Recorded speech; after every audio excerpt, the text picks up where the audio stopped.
Yeah, thank you, sir. Now, Phil Coates now is going to do this presentation equipment setup. Over to you, Phil.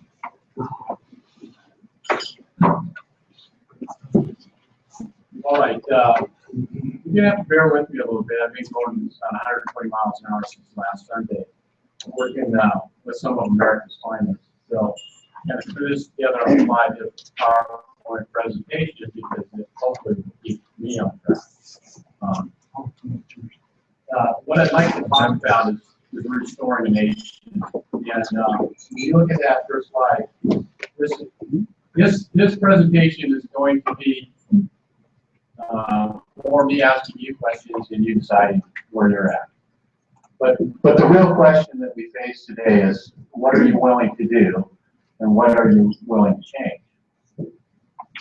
Is what you're doing today working?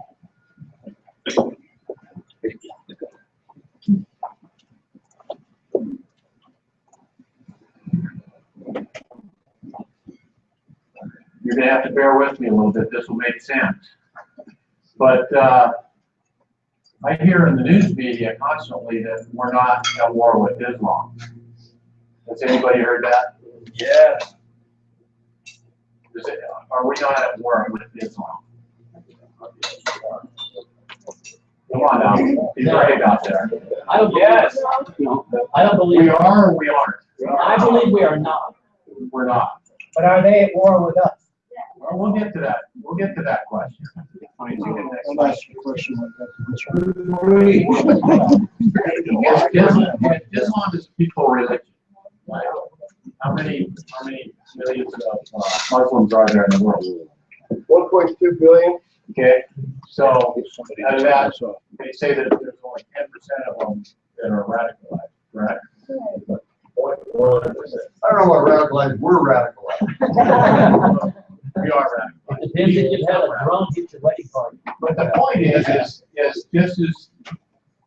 this is what we hear on the top from our government and the government-controlled media.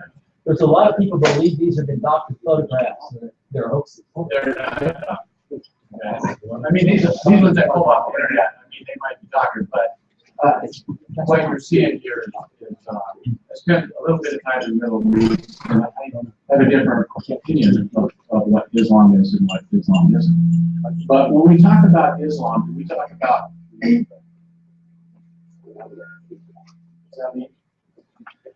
when we talk about Islam, are we talking only about religion?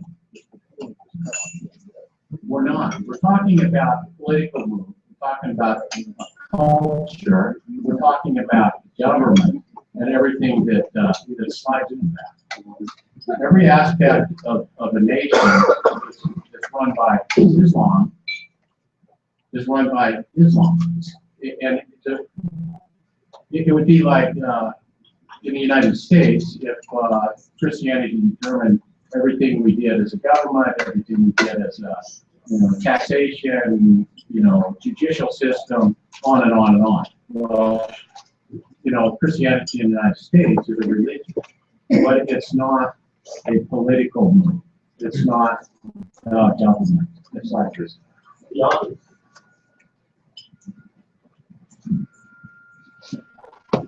We know that the Muslims that come to the United States just want a better life, right? But they protest, and we see these signs. I mean, they just come here for a better life. 72% of the legal and illegal immigrants to the United States are on what? Government welfare, right? So they're coming here for a better life. Are they coming to assimilate? Absolutely, become Americans? No. Are they accepting our culture, our language, our laws, or our government? They're being paid not to. Okay. And I should start out saying this is not a speech against Islam, but this will all make sense in law. Next slide, please. Is Sharia law compatible with American culture and American law? No. I mean, are we for honor killings, child bribes, women, children being treated as chattel, and the fact that they're completely intolerant of any other religion? No. Sharia law says if you're not a good enough Muslim, you're not let alone if you're a Christian or a Jew or a Hindu or a Buddhist or on and on. We hear much to do in our government about the war on women. Right? Is there a bigger war on women than Islam or Sharia law? Orthodox Judaism. What's that? Orthodox Judaism. Right. Next slide, please. So are you silent or are you intolerant? Are you silent about what Sharia law and 250,000 Syrian refugees will do to our country? Or do you speak out and are you intolerant? Generally silent. I'm sorry, I have really bad hearing. But my point, can you hear me? Yeah. I have to stand behind there. But my point is that in our nation, we've so shaped the topic that you're either silent and you disagree with what's going on, or you speak up and you're intolerant. Correct? Right. Yeah. I mean, is that the way our nation was founded? No. Benjamin Franklin said we needed two things to have a free nation. Two things. Anybody know what they were? A free press. Free press. No? We gotta have you recording, we don't pick up your audio there. Oh, I'm sorry. Freedom of speech behind the private property owners. You have to speak into the microphone, otherwise we don't get it on that. Say that again. You have to speak behind. You have to speak into the mic. You might not want this. This is my first run. Turn off this lapel mic, which is causing the feedback. Yeah.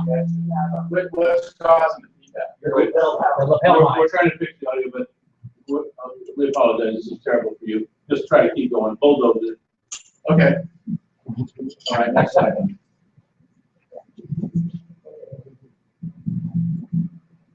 Back to your question.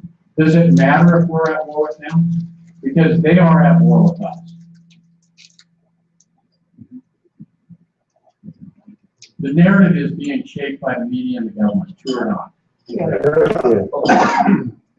The battlefield is being shaped by two enemies. One is radical Islam, and one is our government.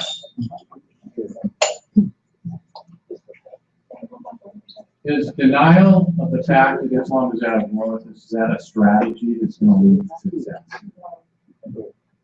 I mean, this is the point. Through information operations, psychological ops, they're shaping. I talk to people that say, what's wrong with you, Christian, bigot, Islamophobe, that you don't want to bring in 250,000 Syrian refugees? That it's impossible to vet. The government might tell you they're doing a good job of vetting. I'm telling you that I worked in the government for 30 years. We have a hard time often vetting our own people that have lived in the United States for a while. We're not going to go to Assad and say, is, Mohammed a good man? To get a correct answer, since we're trying to take out Assad.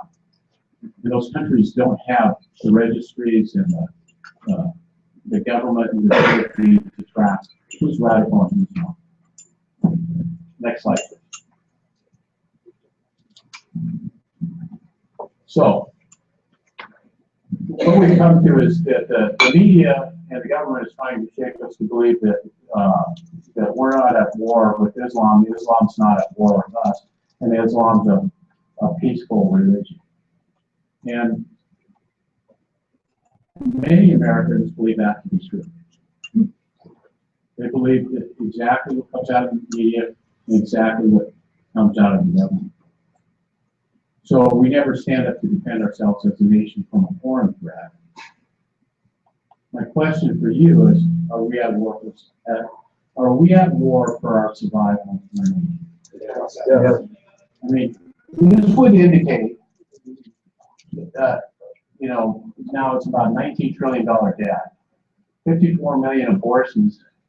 We have over 304,500 criminal laws and regulations in the U.S. federal code. Every U.S. citizen commits about 3 felonies a day. The government collects your phone calls, emails, texts. This is a violation of your Fourth Amendment to be secure in your personal papers, places, correct? Well, since they're collecting it, they're also violating your Fifth Amendment, the right to remain silent. And many Americans run around out there and they say, well, no, I'm not doing anything wrong. I don't care if they collect my data. Well, Dan Apple might not be doing anything wrong if he knows it, but there's 304,500 criminal laws and regulations. When they say Dan Apple's a bad guy, does Dan Apple have the resources to fight the federal government? No. But that's the same thing that's happening to all of them. There were reasons that our founders put these in place. There were reasons that the federal government had 18 powers, all the rest was left, according to the 10th Amendment to the states and people. The first 10 amendments were negative, right? It said the government shall not, 9 the first 10. And we, not realizing that we're at war, let our elected representative take those rights away from us. Next slide.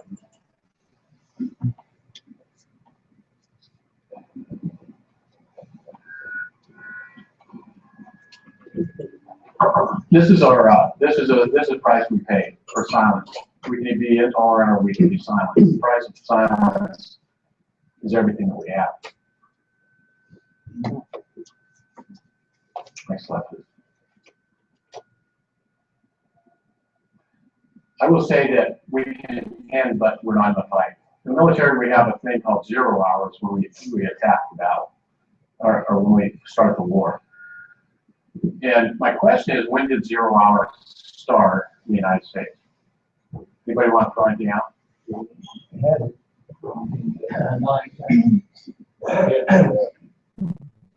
We're not talking about Islam. We're talking about the United States. That was just. I kind of laid that out to show you that there's an information campaign going on telling you how you should think about Islam. And then you have to determine whether it's true or not, and then you have to determine whether you're going to stand up or you're going to accept it.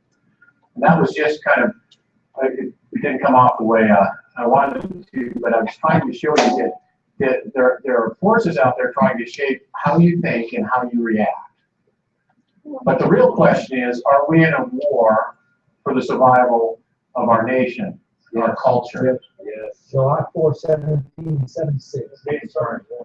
So, in your mind, when did 0 hour start?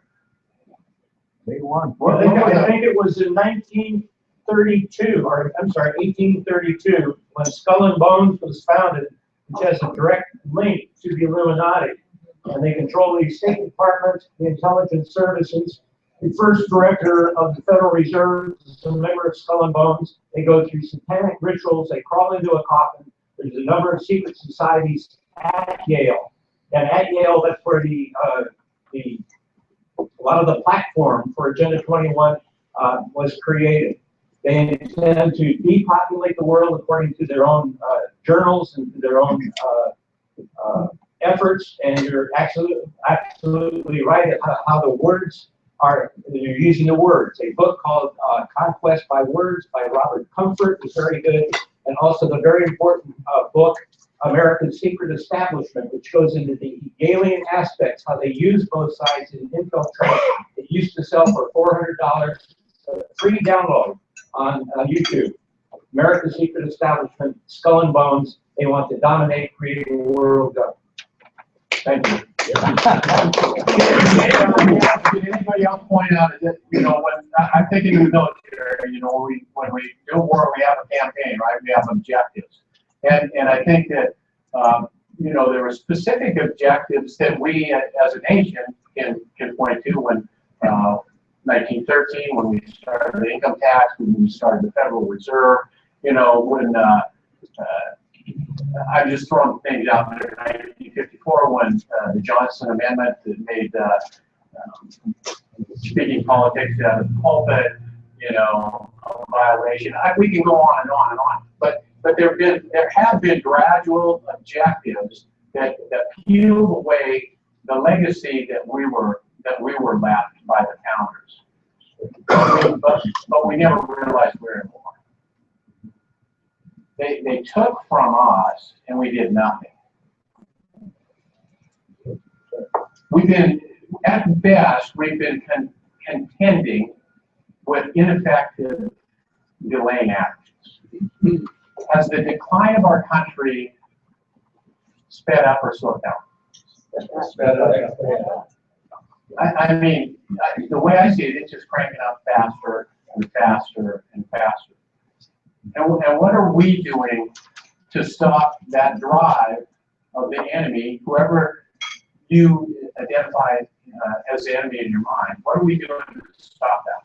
Nothing. What are we using? What tools are we using? We're using the same tools. We're being forced into the battlefield that they have chosen. We're using political parties. We're using campaigns. We're dividing our nation further down the political party lines. I don't care if you're a Democrat, Republican, Libertarian.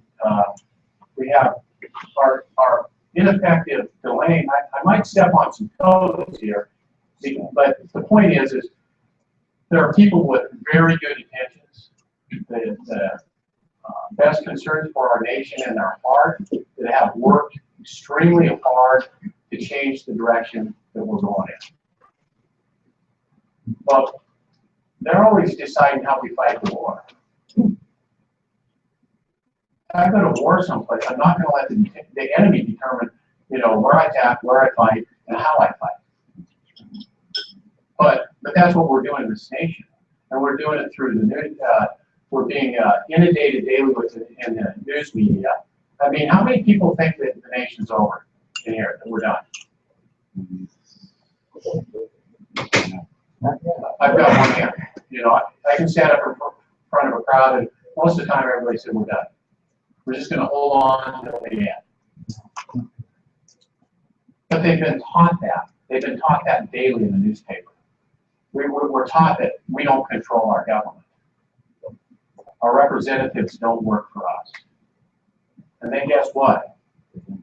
We line up the next election and we elect the same immoral, unethical cowards to office that we did the last time, because they had our moniker. They had a D or an R behind the name. We don't get the. That's our guy. If I stand up here and say Hillary Clinton is a liar, she's a proven, you know, I mean, is somebody going to disagree with me? But on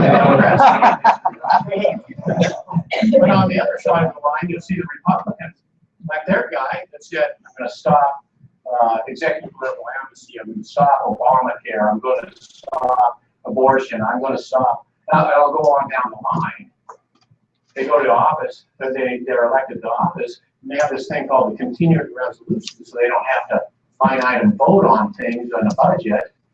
And they pass it, and then they send you an email and say, "Oh, we did a great thing. We can't fund it. We can't let the government go unfunded." Well, I get my check from the government. They say defund it. They say Planned Parenthood videos come out, and they show the dismemberment of babies and the selling of body parts, and you're paying $528 million a year to continue that Holocaust. In my military career, you have spent trillions of dollars to go over to countries to protect the defenseless. Well, we're over there protecting the defenseless in our country. We're spending hundreds of millions, we're spending billions of dollars to kill the defenseless. And our elected officials say, no, we're not going to shut the government down to defund Planned Parenthood. Well, the Declaration of Independence says there's 3 reasons we have government.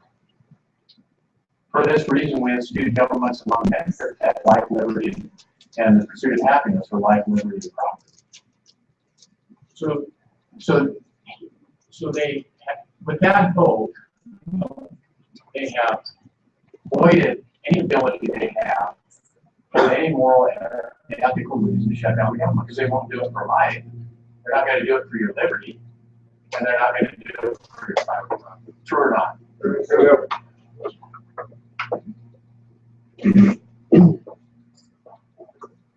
You know, there's an old saying that says the road to hell is paved with good intentions. We've had lots of good people, lots of good intentions, lots of resources that have gone towards fixing this nation. And we haven't. I say the road to hell is paved with compromise. What? If you look up compromise, Compromise. if you look up compromise in the dictionary, it says the destruction of someone or something. But if you turn on the TV or listen to the radio, what's the word that's being shouted the loudest? Compromise. The Democrats have to compromise with the Republicans. Well, whenever they compromise, somebody loses, and it's usually us, the citizens. They're compromising to stay in office, but they're compromising everything to keep together. So what's the strategic end state of the enemy?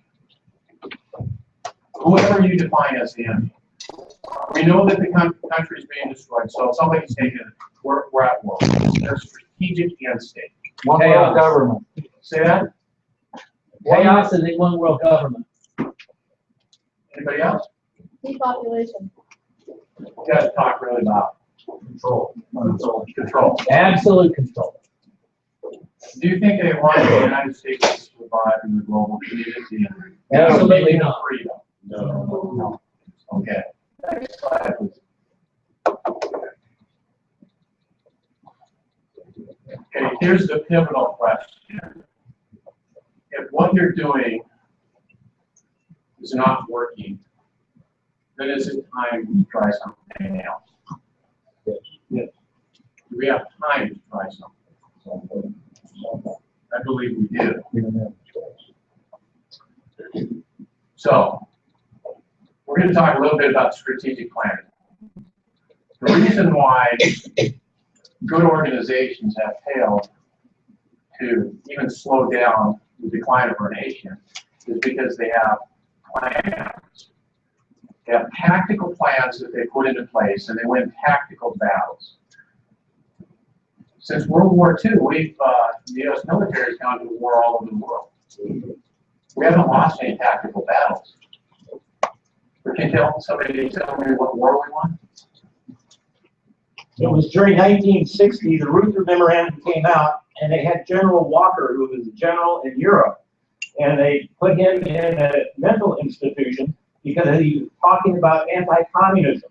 And the Ruther Memorandum went out to all of the military to not defame communism. So the enemy was wiped off the goals, and people like Joe McCarthy that spoke honestly, or MacArthur, were a thing of the past. And since then, there has not been a win from the United States since World War II.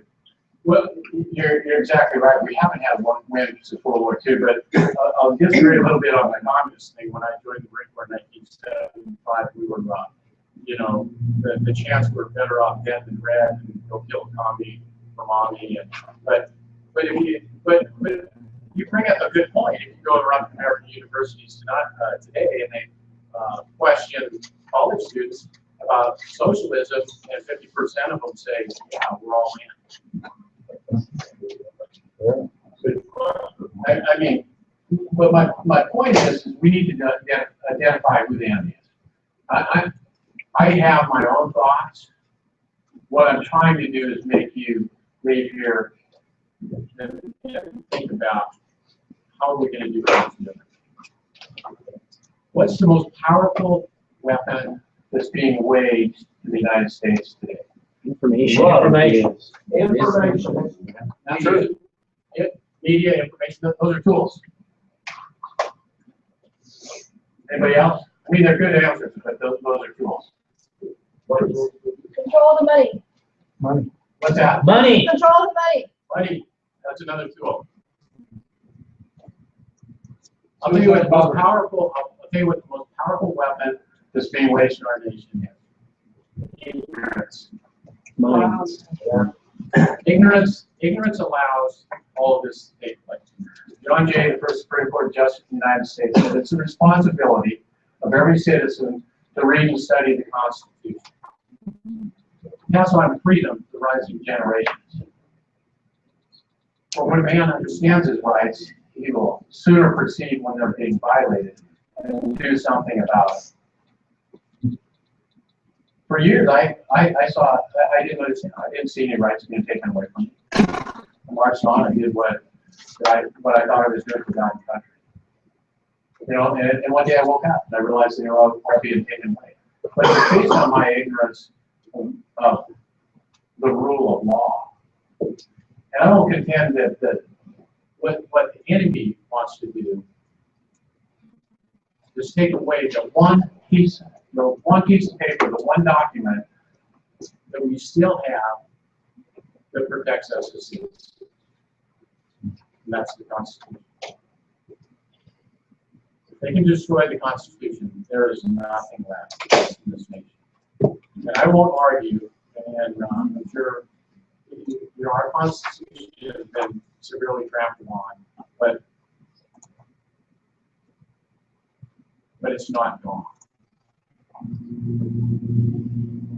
So we got, actually, you guys need most of the tools that I'm going to put out there. These media, use money, use, power influence, everything. And this is about control. This enemy wants control.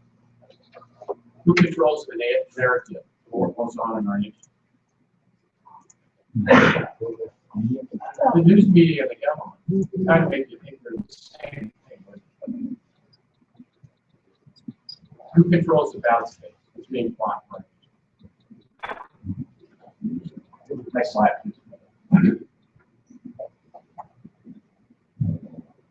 I hear this all the time. Washington, D.C. is broken, but I ask people, I said, oh, well, what's Washington, D.C.? Or who is Washington, D.C.? District of Criminal. But what is it? I mean, if you're identifying that it's broken, what are you identifying as broken? United States. Our representatives. That's what you're saying. It's a political system that's broken, right? Who or what executes power in the political system in Washington, D.C.? Bankers. Yeah. International bankers and law firms. Okay.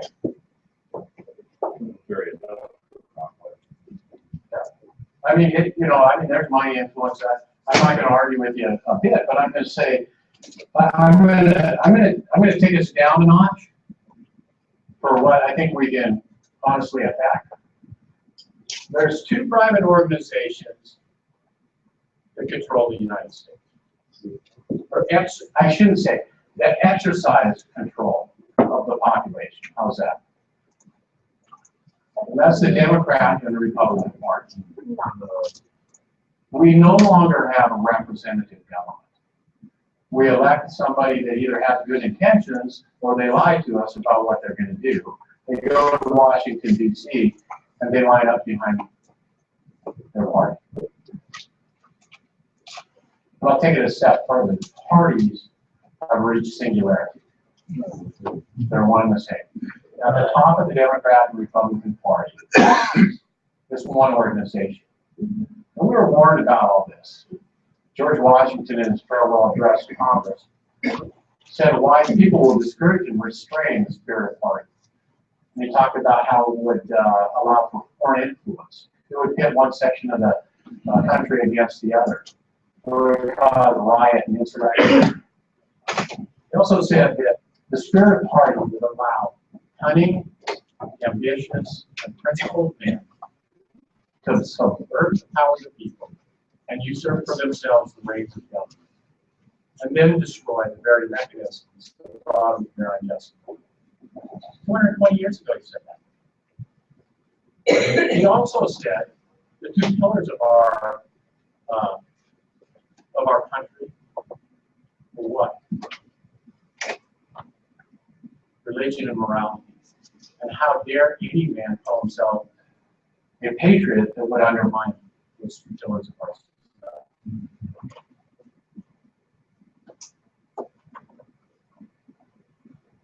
So, would you agree we don't have a representative? Yeah.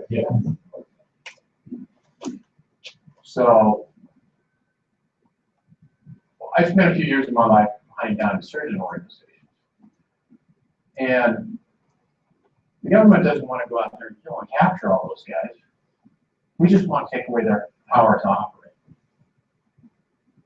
So if you have two organizations, private organizations, that then become one, that are taking away or destroying your constitution, your rights, your livelihood, and your future,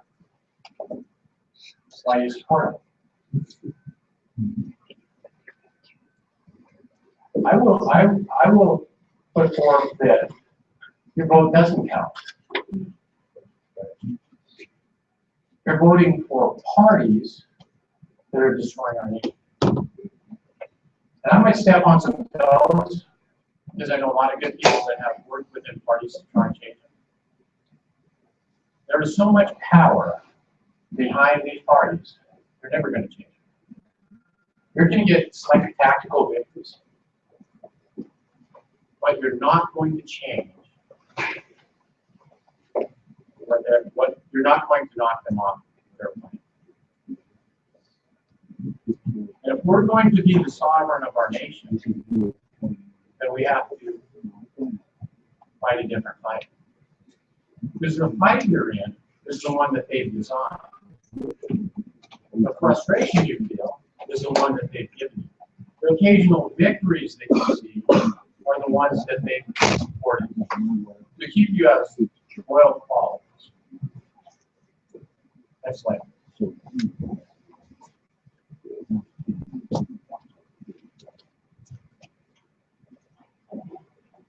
often we focus on things that are important, but they're not great. Again, we win tactical battles, but we lose the war. Because we waste our resources, our finances, our people on good projects, but not great projects. We continue to allow enemies to determine the battle space. And we will compromise to have our guy in office.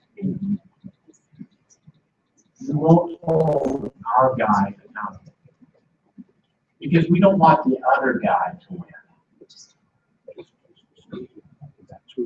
Correct? I mean, we forgive everything. There's no accountability or responsibility in the federal election process, and I will contend on the state election process. If you continue to do things the way you're doing them today, I guarantee that our nation's screwed. There's no recovery unless we start doing things differently. Story time. A.C. Whitmire, Major, U.S. Army, wrote the victory plan for World War II. One guy. He started with a strategic end state. You know what it said? It said the unconditional surrender of Germany and Japan. At the time, our Navy had been decimated in Pearl Harbor.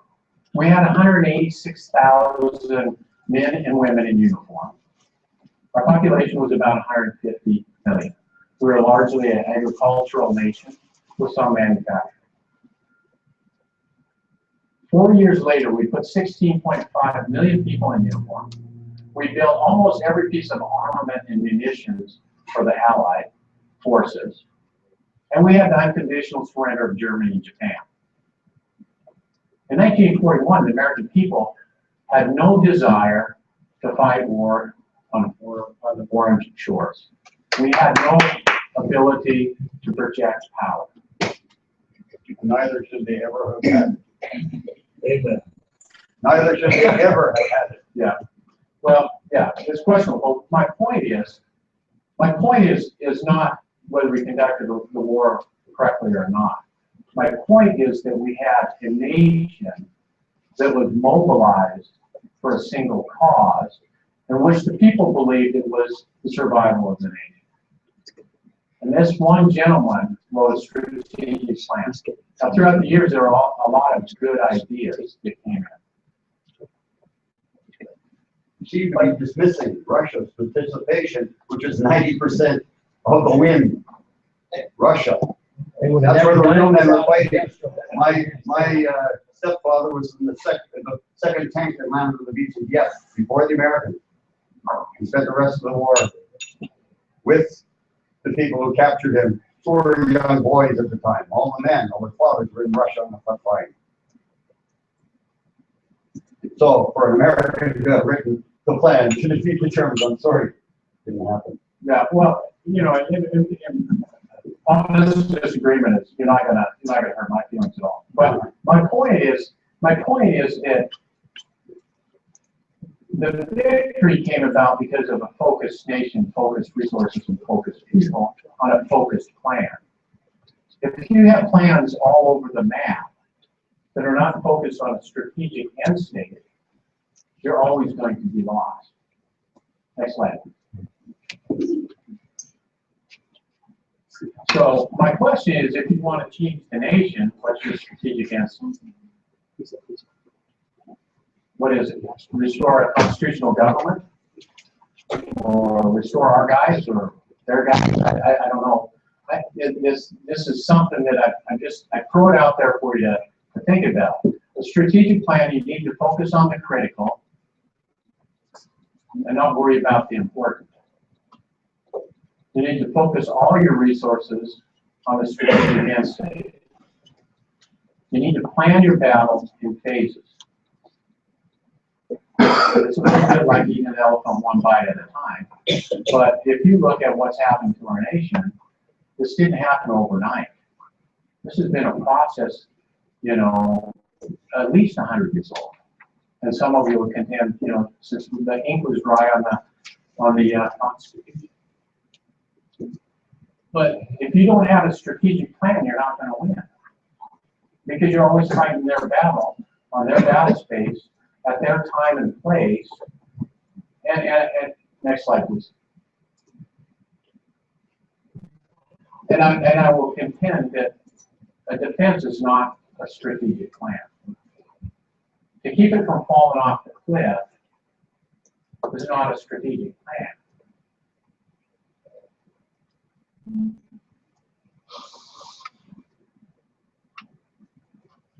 We really have to be deliberate in our plan. We have to stand up with, as men and women of character.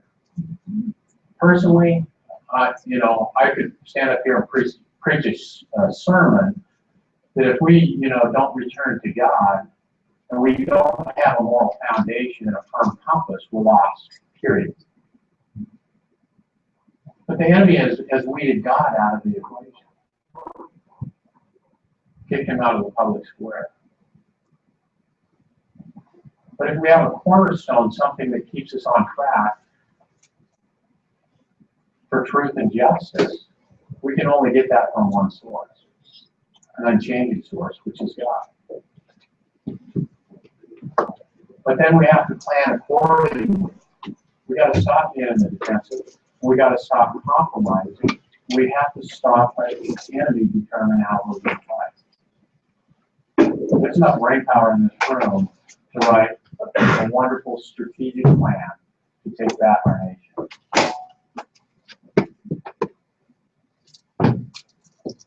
We might fight a little bit, but in the end, you'll come out with a wonderful plan that will restore our nation. Because I'm going to tell you, if you keep on the same track, how long do we have? Anybody like that? Maybe 2 years. Maybe. Absolutely. I think back to 54 men that swore their lives, their fortune, and sacred honor to each other. not to the nation, to each other. I think about, depending on what source, 3 to 5% of the people that fought in the Revolutionary War, 20% were still loyalists to Great Britain. Those people defeated the most powerful army and navy the world ever seen. And I want to be very clear. I'm not talking about picking up one weapon, one bullet. I'm not talking about that kind of war. I'm talking about the cultural war. I'm talking about the war of truth. I'm talking about taking it back in a political battlefield. I've had plenty of people talk to me, really young men, go, hey, big Bill, I got really,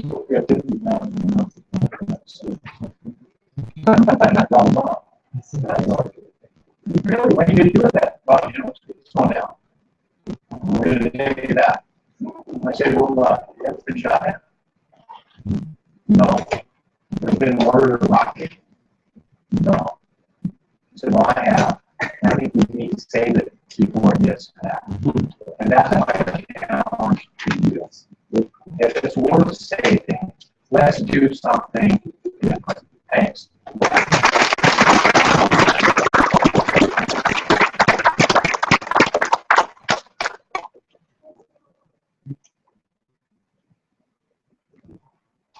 Thank you, Bill. Thank you very much for that. Much to think about. We're going to be presenting this afternoon is the answer, I think, the answer to those questions. What is the strategic plan? We got it. We'll be talking about it after lunch. After lunch.